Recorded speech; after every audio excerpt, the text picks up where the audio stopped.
So wala na tong intro-intro ano. Andito ako ngayon sa may Lingayen Baywalk. At papunta ako ngayon sa may Limahong YouTube channel. Sa may kaliwa lang yan, tapos dire-diretso sa Dolu. Dahil dito po gaganapin ang third EB or Tambike ng Journey Elites Pangasinan. Mga kagrupo ko yan sila na motorista. First time ko makapunta dito sa Limahong at ang ganda pala. Para kang nasa kaharian ng Encantadia ganun. Maganda rin mag-sunset viewing dito kasi hindi gaya sa ibang mga dagat na horizon yung makikita mo pag sunset, diba? Pero dito, bundok. Ayan andito ako sa may kapatagan and then karagatan and then bundok. Anong tawag sa ganung anyong lupa o anyong tubig, diba? Nagandahan talaga ako sa view. Ewan ko lang sa inyo ha. Mahilig kasi ako mag-sunset viewing talaga. So dito na lang ako tatambay araw-araw.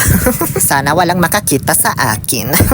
Ngayon, pasakay na ulit kami sa motor kasi magdo-drone shot na habang nagda-drive kami. Medyo maaga pala kami nag-start ngayon kaya maliwanag pa. Maganda mag-vlog-vlog kaso wala man talaga sa plano ko ang mag-content ngayon.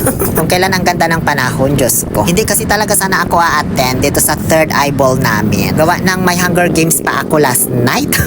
Kaso, nag-chat sa akin yung founder. Tinatanong ako kung pupunta daw ba ako o hindi. So ayun, nahiya na lang din ako. Dali-dali na lang ako nagpunta dito.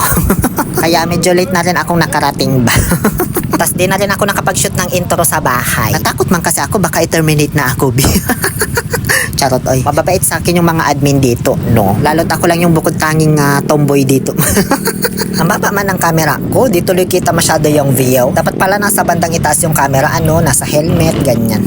So pagkatapos naming mag-drone shot, na mamaya ko na ipapakita sa dulo kasi lalagyan ko ng pangmalakasang background music, Nagpa-meeting de abansi muna sila, ayan Nag-uusap-usap sila kung ano daw magandang gawin sa akin, kung igagangbang ba ako.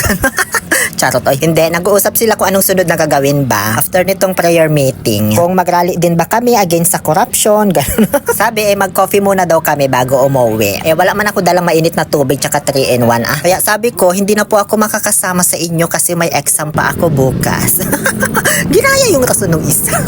O syempre sumama ako kasi pagkakataon ko na ito na makabanding sila. So ayan, nag-drive ulit kami hanggang sa makarating dito sa may Boss Coffee. Hindi na lahat sumama dito, yung iba ay nagsiuwian na kasi nga may exam pa daw.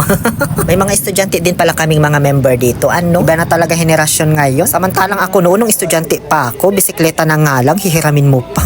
So ayan, andito na kami sa loob ng Boss Coffee. Kanya-kanyang order kami. Bali dito, parang isinakatuparan nila yung gusto kong mangyari last EB na magbanding kami. Kasi nabanggit ko doon na wala man lang banding, nagsiuwian na agad. Napanood pala nila. Nahiya man tuloy ako sa mga pinagagawa ko sa vlog na yun. So ayun, konting usap-usap lang kami dito, getting to know each other ba. May bago pala akong crush na nito ko na lang din na-appreciate yung kapugihan niya nung nakabanding ko na siya ng malapitan. Ang pugi niya pala. Pero di ko nasasabihin kung sino kasi aasarin na naman ako for sure sa susunod na EB namin. Basta medyo chubby siya, yun lang naman. Di pa namin ubos yung kape pero lumabas na kami para mag-test drive sila. Susubukan nila bawat tambutso ng motor kung sino may pinakamalakas para i-report sa LTO, charot. O syempre di na sinubukan yung akin kasi puro stock lang naman yan, wala akong pinalitan. Hanggang sa ayon, nagpaalaman na at nagsiuwian na sila. Ingat po kayo and thank you so much Journey Elites Pangasinan. Nagpaiwan lang ako kasi habang nagkakape kami doon sa loob, may nakita akong mga vlogger group of companies. O syempre kailangan ko muna silang puntahan at makibanding kasi kilala ko naman yung isa, si Almar Mararak na malakas magpabakas. I-follow nyo siya, ha?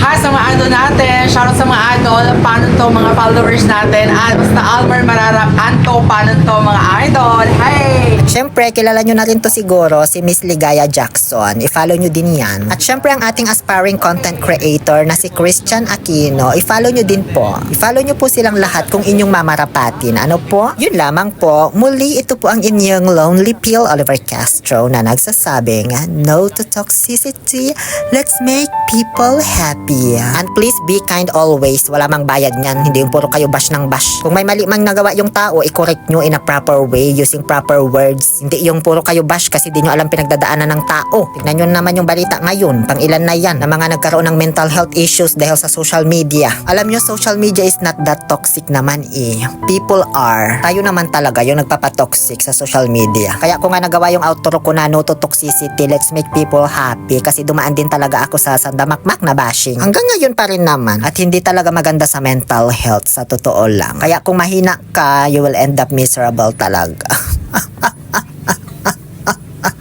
O, ito na yung naging background music nitong ating drone shot. Ano?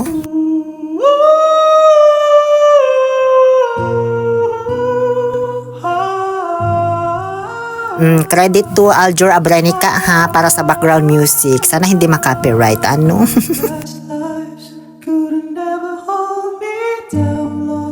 Diba? Ang sarap pakinggan ng kanta, nakaka-relax.